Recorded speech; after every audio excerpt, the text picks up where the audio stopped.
So you mentioned that Australia has banned online poker. Mm-hmm. Why do some countries ban online poker?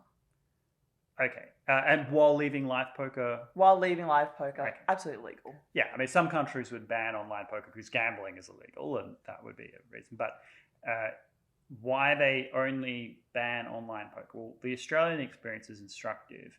They banned online casinos, blackjack, roulette, that kind of thing. And they made games of skill legal. So you could actually do competitions and win prizes and things like that.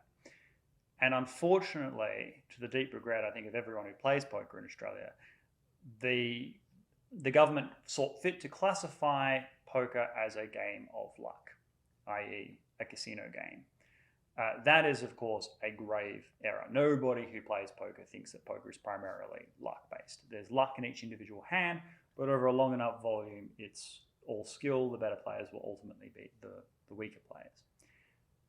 So I think that's part of it. There's a misconception generally about whether poker is luck or skill.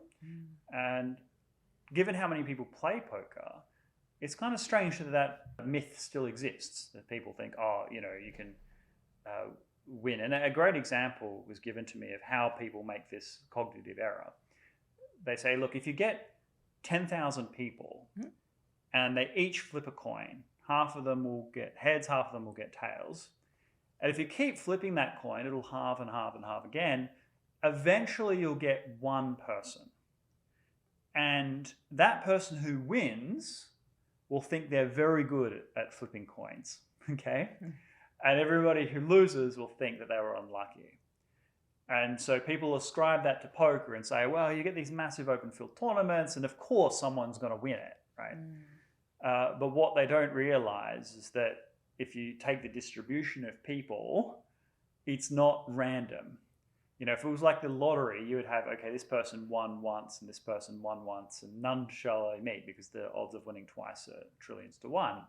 Whereas you get the same people winning lots of times. They might lose a lot, but they'll also win a lot. And over time, that will snowball and accumulate. It proves beyond any doubt that poker is primarily skill. So there is a misconception, in short, about that. Also, protectionism. There are casinos and companies that have a vested interest. They might already have a gambling monopoly in that particular jurisdiction, and they're worried about other online competitors, including in the poker space. Take market share. But this is incredibly short-sighted.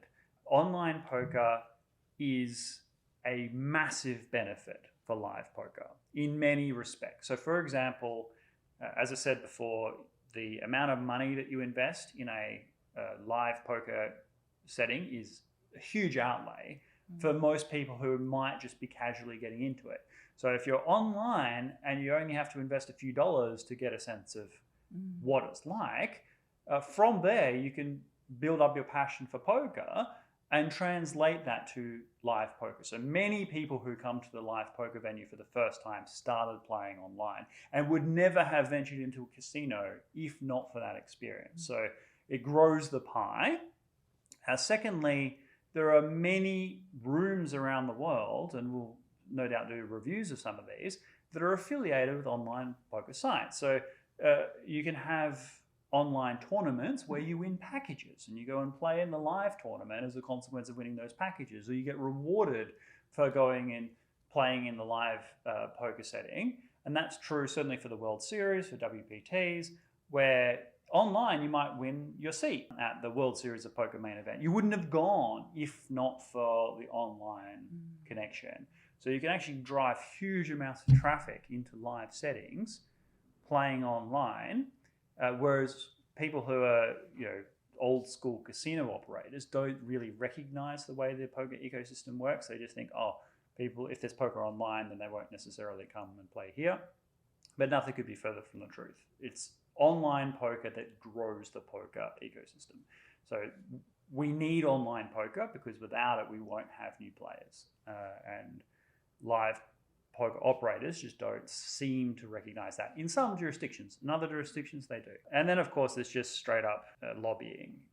You've got people who depend on particular constituencies and the fear of things happening. There are people that are concerned about gambling generally, and they see that, online poker, that's gambling, ergo we don't support it. And they might already have casinos as a legacy and be like, yeah, we've got this casino here, but we wouldn't support any new gambling, either it's online poker or horse racing or whatever, not realizing that online poker, again, is primarily a game of skill, and that people can play it for not very much money, and they can get many, many hours of entertainment. But if you play a tournament, even if you don't win the tournament or cash, you can often get hours and hours of fun, again, for not very much money.